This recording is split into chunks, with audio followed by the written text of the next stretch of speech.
Dengue ಪ್ರಕರಣಗಳು ದಿನದಿಂದ ದಿನಕ್ಕೆ ಹೆಚ್ಚಾಗ್ತಾನೆ ಇದೆ. ಡೆಂಗ್ಯೂ ಪ್ರಕರಣನ ನಿಯಂತ್ರಣ ಯಾವ ತರ ಮಾಡಬೇಕು, ಈ ಒಂದು ಡೆಂಗ್ಯೂ ಇಂದ ಜನಗಳನ್ನ ಯಾವ ರೀತಿ ಬಚಾವ್ ಮಾಡಬೇಕು ಅಂತ ಹೇಳಿ ಇದಕ್ಕೆ ಸಂಬಂಧಪಟ್ಟ ಅಧಿಕಾರಿಗಳು ಕೂಡ ಸಭೆ ಮೇಲೆ ಸಭೆಯನ್ನ ಮಾಡ್ತಾ ಇದ್ದಾರೆ. ಯಾವ ರೀತಿಯ ಮುಂಜಾಗ್ರತೆ ಕ್ರಮವನ್ನ ವಹಿಸಬೇಕು, ಯಾವ ರೀತಿ ಒಂದು ಸ್ವಚ್ಛತಾ ಎಲ್ಲಾ ಕಡೆ ಯಾವ ರೀತಿ ಸ್ವಚ್ಛತೆಯನ್ನ ಮಾಡಬೇಕು, ಇದೆಲ್ಲವನ್ನ ಕುರಿತಾಗಿ ಒಂದು ಸಭೆ ಮೇಲೆ ಸಭೆಯನ್ನ ಕೂಡ ಮಾಡ್ತಾ ಇದ್ದಾರೆ. ಸೊ ಇವಾಗ ನಾನು ತೋರಿಸ್ತಾ ಇರೋದು ಇದೇ BBMP ಸಾಕಷ್ಟು ರೀತಿಯ ಸಭೆಗಳನ್ನ ಮಾಡ್ತಾ ಇದೆ. ಪ್ರತಿನಿತ್ಯ ಇದೇ ವಿಚಾರವಾಗಿ ಸಭೆಗಳನ್ನ ಕರಿತಾ ಇದೆ, ಸಭೆಗಳನ್ನ ಮಾಡ್ತಾ ಇದೆ.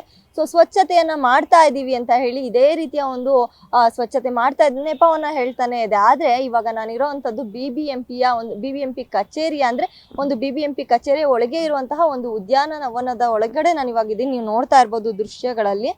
ಈ ಒಂದು ಜಾಗ ಇದು ಬಂದು BBMP ಮೇನ್ ಕಚೇರಿ ಏನಿದೆ, ಆ ಒಂದು ಕಚೇರಿಯ ಒಳಗಿರುವಂತಹ ಒಂದು ಉದ್ಯಾನವನ. ಈ ಒಂದು ಜಾಗ ಬಂದು ಈ ಒಂದು ಜಾಗದಲ್ಲಿ ನೀವು ನೋಡ್ತಾ ಇರ್ಬೋದು.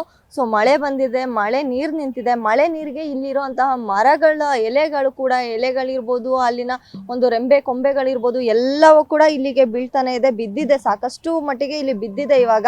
ಸೊ ಇದೆಲ್ಲ ಕೂಡ ಅಂದ್ರೆ ಒಂದು ದಿನ ಎರಡು ದಿನದಂತೂ ಅಲ್ವೇ ಅಲ್ಲ, ಇದು ಸಾಕಷ್ಟು ದಿನಗಳು ಕಳೆದಿದೆ. ಯಾಕಂದ್ರೆ ಆ ಎಲೆಗಳ ಸ್ಥಿತಿ ನೋಡಿದ್ರೆ ಗೊತ್ತಾಗುತ್ತೆ. ಒಂದಿನ ಎರಡು ದಿನ ಆದ್ರೆ ಫ್ರೆಶ್ ಆಗಿ ಗ್ರೀನ್ ಅಲ್ಲೇ ಕಾಣ್ತಾ ಇರುತ್ತೆ. ಆದ್ರೆ ಇದೆಲ್ಲ ಕೂಡ ಕೊಳ್ತೋಗಿದೆ, ಎಲೆಗಳು ಕೊಳ್ತ ರೀತಿ ಕಾಣ್ತಾ ಇರೋದ್ರಲ್ಲಿ ನಿಮ್ಗೂ ಕೂಡ ಗೊತ್ತಾಗುತ್ತೆ ಇದು ಎಷ್ಟು ದಿನಗಳಾಗಿರ್ಬೋದು. ಸೊ ತಿಂಗಳಾನ್ಗಟ್ಲೆ ಆಗಿದ್ರು ಕೂಡ ಈ ಒಂದು ಜಾಗವನ್ನ ಇವರು ಸ್ವಚ್ಛತೆ ಮಾಡಿಲ್ಲ ಅನ್ನೋದು ಕೂಡ ನಮ್ಗೆ ಈ ಒಂದು ದೃಶ್ಯಗಳಲ್ಲೇ ಕಂಡು ಬರ್ತಾ ಇರೋದು. ಮಳೆ ನೀರು ಬಂದು ಇಲ್ಲಿ ಯಾವ ತರ ನಿಂತಿದೆ ಈ ಒಂದು ಜಾಗದಲ್ಲಿ, ಅಂದ್ರೆ ನೀರು ಶುದ್ಧೀಕರಿಸುವಂತಹ ಒಂದು ಜಾಗ ಇದು. ಈ ಒಂದು ಜಾಗದಲ್ಲಿ ಈ ರೀತಿಯ ಒಂದು ಮಳೆ ನೀರು ಈ ತರ ನಿಂತು ಒಂದು ಮಳೆ ನೀರಿಗೆ ಈ ತರ ಮೇಲಿಂದ ಎಲೆಗಳೆಲ್ಲ ಉದ್ರಿ ಈ ಒಂದು ಸ್ಥಿತಿ ಇಲ್ಲಿ ನಿರ್ಮಾಣ ಆಗಿದೆ. ಇಲ್ಲಿ ಕೊಚ್ಚೆ ನೀರು, ನಾನು ಇವಾಗ ಒಂದು ಅರ್ಧ ಗಂಟೆಯಿಂದ ಈ ಒಂದು ಜಾಗದಲ್ಲಿ ನಿಂತಿದ್ದೀನಿ. ಅರ್ಧ ಗಂಟೆಯಿಂದ ಕೂಡ ಈ ಒಂದು ಜಾಗದಲ್ಲಿ ಯಾವ ರೀತಿ ಇದೆ ಅಂತ ಹೇಳಿದ್ರೆ ನನಗೆ ಸಾಕಷ್ಟು ಮಟ್ಟಿಗೆ ಸೊಳ್ಳೆಗಳು ಕಚ್ಚುತ್ತಾ ಇದೆ ಇಲ್ಲಿ. ಸೊ ನಾನು ಕೂಡ ಈ ಒಂದು ಜಾಗ ನೋಡಿದಾಗ ಅನಿಸ್ತು, ಈ ಒಂದು ಜಾಗದಲ್ಲಿ ಒಂದು ಅರ್ಧ ಗಂಟೆ ನಿಂತ್ರೆ ಸಾಕು, ಡೆಂಗ್ಯೂ ಬರೋದ್ರಲ್ಲಿ ಡೌಟೇ ಇಲ್ಲ ಅಂತೇಳಿ. ಇದು ಒಂದು ಉದ್ಯಾನವನ ಆಗಿರೋದ್ರಿಂದ ಇಲ್ಲೂ ಕೂಡ ಒಂದಷ್ಟು ಜನ BBMPಯಲ್ಲಿ ಕೆಲಸ ಮಾಡುವಂತವ್ರು ಇರ್ಬೋದು. ಸಾಕಷ್ಟು ಜನ ಇಲ್ಲಿ ಬಂದು ಪಾರ್ಕ್ ಇದೆ, ಚೆನ್ನಾಗಿದೆ, ಒಂದು ವಿಶ್ರಾಂತಿ ತಗೊಳ್ಳೋದಕ್ಕಿರ್ಬೋದು, ಒಂದು ಊಟ ಮಾಡೋದಕ್ಕಿರ್ಬೋದು, ಈ ಒಂದು ಜಾಗದಲ್ಲಿ ಬಂದು ಕೂತ್ಕೊಂತಾರೆ. ಆದ್ರೆ ಈ ಒಂದು ಜಾಗದಲ್ಲಿ ಬಂದು ಕೂತಾಗ ಈ ಒಂದು ಗಲೀಜ್ ನೀರಲ್ಲಿ ಇರುವಂತಹ ಸೊಳ್ಳೆಗಳು, ಅಂದ್ರೆ ಹಗಲು ಸೊಳ್ಳೆ ಕಚ್ಚಿದ್ರೆ ಡೆಂಗ್ಯೂ ಬರೋದಂತೂ ಖಚಿತ ಅಂತಾನೆ ಗ್ಯಾರಂಟಿ, ಎಲ್ರಿಗೂ ಗೊತ್ತಿರೋ ವಿಚಾರ ಇದು. ಹಾಗಾಗಿ ಈ ಒಂದು ಜಾಗದಲ್ಲಿ ಬಂದು ಕೂತಾಗ ಒಂದು ವಿಶ್ರಾಂತಿ ತಗೊಳ್ಳೋದಕ್ಕೆ ಅಂತ ಬಂದು ಕೂತೋರಿಗೆ ಪರ್ಮನೆಂಟ್ ಆಗಿ ಒಂದು ವೀಕ್ ಅಂತೂ ವಿಶ್ರಾಂತಿ ತಗೊಳ್ಳೋದಂತೂ ಗ್ಯಾರಂಟಿ. ಏನಾದ್ರು ನೆಗ್ಲೆಕ್ಟ್ ಮಾಡಿದ್ರೆ ಪರ್ಮನೆಂಟ್ ಆಗಿ ವಿಶ್ರಾಂತಿ ತಗೊಳ್ಳೋದಂತೂ ಗ್ಯಾರಂಟಿ. ಆ ರೀತಿಯ ಜಾಗ ಇದಾಗಿದೆ ಅಂತಾನೆ ಹೇಳ್ಬೋದು.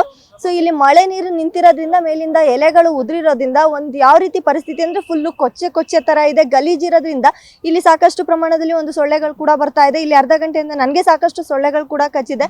ಸೊ BBMP ಎಲ್ಲ ಸ್ವಚ್ಛತೆ ಮಾಡ್ತೀವಿ ಅಂತ ಹೇಳ್ತಿರೋದು ಇದೇನಾ ಹಾಗಿದ್ರೆ ಅನ್ನೋದು ಇಲ್ಲಿ ಒಂದು ನೇರವಾಗಿ ನಮಗ್ ಬಿದ್ದಂತಹ ದೃಶ್ಯ. ಹೊರಗಡೆ ಎಲ್ಲೋ ಒಂದು ಕಡೆ ಗಲೀಜಿದ್ರೆ, ಎಲ್ಲೋ ಒಂದ್ ಕಡೆ ಒಂದು ಕಸ ತೆಗ್ದಿಲ್ಲ, ಅಥವಾ ಮಳೆ ನೀರ್ನ ಶುದ್ಧೀಕರಿಸಿಲ್ಲ, ಸೊ ಗಲೀಜಾಗಿರೋದನ್ನೆಲ್ಲ ಶುದ್ಧ ಮಾಡಿಲ್ಲ ಅಂತ ಹೇಳಿದ್ರೆ ಅದೆಲ್ಲ ಒಂದ್ ಕಡೆ. ಸೊ BBMP ಕಣ್ಣಿಗೆ ಬಿದ್ದಿಲ್ಲ ಅಂತ ನಾವು ಹೇಳ್ಬೋದು. ಆದ್ರೆ BBMP ಮೇನ್ ಕಚೇರಿ ಒಳಗಿರುವಂತಹ ಒಂದು ಉದ್ಯಾನವನದಲ್ಲಿ ಈ ಸ್ಥಿತಿ ಅಂತ ಹೇಳಿದ್ರೆ BBMP ಹಾಗಿದ್ರೆ ಹೊರಗಡೆ ಯಾವ ರೀತಿ ಒಂದು ಸ್ವಚ್ಛತೆಯನ್ನ ಮಾಡುತ್ತೆ ಅನ್ನೋದು ಕೂಡ ಎಲ್ರಿಗೂ ಕೂಡ ಗಮನಿಸಬೇಕಾಗಿರೋದೇ ಇದು. ಅಂದ್ರೆ BBMP ಎಲ್ಲಾ ಕಡೆ ನಾವು ಸ್ವಚ್ಛತೆ ಮಾಡ್ತೀವಿ ಜನಗಳ ಹಿತದೃಷ್ಟಿಯಿಂದ. ಸೊ ನಾವು ಮುಂಜಾಗ್ರತೆ ಕ್ರಮವಾಗಿ ಎಲ್ಲಾ ಕಡೆನೂ ಕೂಡ ನಾವು ಈಗ ಆಲ್ರೆಡಿ ಒಂದು ಪೌಡರ್ ಅನ್ನ ಹಾಕಿರ್ಬೋದು, ಅಥವಾ ಒಂದು ಸ್ವಚ್ಛತೆ ಮಾಡೋದಿರ್ಬೋದು, ಎಲ್ಲಾ ರೀತಿಯಿಂದನೂ ಕೂಡ ನಾವು ಕೈಗೊಂಡಿದ್ದೀವಿ ಅಂತ ಹೇಳಿ ಈ ರೀತಿ ಹೇಳ್ತಾನೆ ಇದ್ದಾರೆ. ಆದ್ರೆ BBMP ಕಚೇರಿಯ ಒಳಗಡೆನೆ ಈ ರೀತಿಯ ಒಂದು ಸ್ಥಿತಿ ನಿರ್ಮಾಣ ಆಗಿದೆ. ಸೊ BBMPಯ ಕೆಲಸ, BBMPಯ ಒಂದು ಕಾರ್ಯ ವೈಫಲ್ಯ ಯಾವ ತರ ಇದೆ ಅಂತ ಕೂಡ ನೀವೇ ಕೂಡ ಈಗ ಇದೆಲ್ಲಾ ದೃಶ್ಯಗಳಲ್ಲಿ ನೀವೇ ನೋಡಿದ್ದೀರಾ. BBMP ಇನ್ನಾದ್ರೂ ಕೂಡ ಒಂದು ಜನಗಳ ಹಿತದೃಷ್ಟಿಯನ್ನ ನೋಡ್ಲಿ. ಯಾಕಂದ್ರೆ ನೆಪ ಮಾತ್ರಕ್ಕಷ್ಟೇನೆ ನಾವು ಸ್ವಚ್ಛತೆಯನ್ನ ಮಾಡ್ತಾ ಇದ್ದೀವಿ. ಸೊ ಜನಗಳ ಹಿತದೃಷ್ಟಿಯಿಂದ ನಾವು ಜನಗಳನ್ನ ಕಾಪಾಡೋದಿಕ್ಕೆ ಅಂತ ನಾವು ಮುಂದಾಗಿದ್ದೀವಿ. ಸೊ ಟೀಮ್ಗಳನ್ನ ಕಟ್ಟುತ್ತಾ ಇದೀವಿ. ಇದೆಲ್ಲ ಒಂದು ಬೊಬ್ಬೆಗಳಾಗೆ ಉಳಿಸ್ತೇನೆ, ಇದೆಲ್ಲನ ಕೂಡ ಮಾಡ್ಲಿ ಅನ್ನೋದೇ ನಮ್ಮ ಆಶಯ ಕೂಡ. ಕ್ಯಾಮ್ರಾ ಪರ್ಸನ್ ರುದ್ರೇಶ್ ಜೊತೆ ಪಲ್ಲವಿ, ನ್ಯೂಸ್ 1 ಕರ್ನಾಟಕ, ಬೆಂಗಳೂರು.